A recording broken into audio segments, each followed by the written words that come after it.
اللحظة التي رفعت فيها الحصانة عن الله. لماذا يسجن من يسب البشر ويكافأ من يسب خالق البشر؟ عارف الفرق بيننا وبين الجيل اللي كان ربنا بآية واحدة يهز قلوبهم فوقا وتحتا؟ الفرق اننا بقينا عايشين في زمن السياسي فيه خط احمر والمسؤول فيه خط احمر، لكن ربنا وجنابه بقوا مستبيحين لكل من هب ودب. احنا وصلنا لمرحله يا جماعه ان الواحد فينا لو حد شتم ابوه او امه في الشارع ممكن يرتكب جريمه عشان كرامه اهله. السؤال، طب ليه دمك ما بيفورش لما بتسمع استهزاء بدينك هنا؟ ليه ما بقتش بتغير على اللي خلقك؟ هكشف لك المسرحيه اللي بدات اصلا بنقد الشريعه وانتهت بسب المشرع سبحانه وتعالى.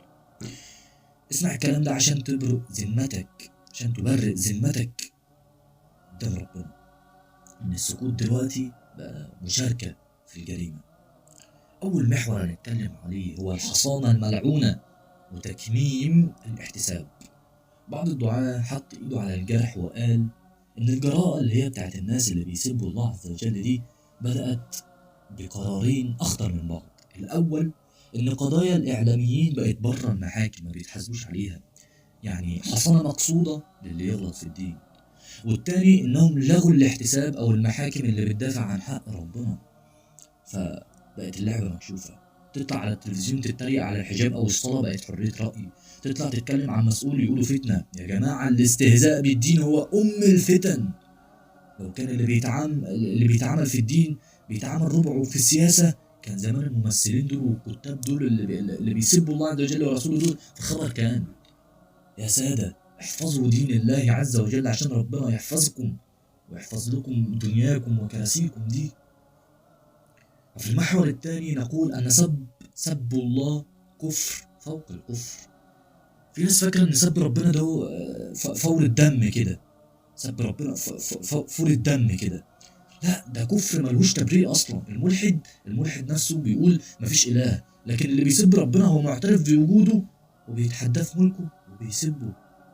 يا الله يا الله، المشرك اللي بيعبد حجر كان بيعظم الحجر عشان يسويه بربنا، لكنه ما كانش بيسب ربنا. انت متخيل؟ احنا في بلادنا بقينا بنسمع السب ده، سب الدين ده في الشوارع كأنه صباح الخير. فأكثر بلاد المسلمين في مصر ولا في الشام ولا في سوريا ولا في أكثر بلاد المسلمين مستنيين النصر. النصر مش هيجي طول ما ربنا بنسب في وسطنا. ازاي نطلب المدد من اللي بنهين اسمه؟ سبحان الله عز وجل. استغفر الله العظيم، استغفر الله العظيم. والله الواحد مش مئز من الكلام اللي بيقوله. النصر عمره ما بيجي بالسلاح بس، النصر تعظيم في القلوب قبل ما يكون رصاص في الميادين. والمحور الثالث أن المنافقين والتلاعب بالكلام، سميته كذا، المنافقين والتلاعب بالكلام. الله عز وجل وصفهم في سورة التوبة بدقة جدا. لما يحسوا بالأمان بيخرجوا كفرهم وسمومهم على الناس. لما يحسوا ان الدنيا تتقلب عليهم وفي نهي وأمر بالمعروف كلهم بيقولوا احنا ما قلناش كده ويتحججوا ما كانش قصدنا.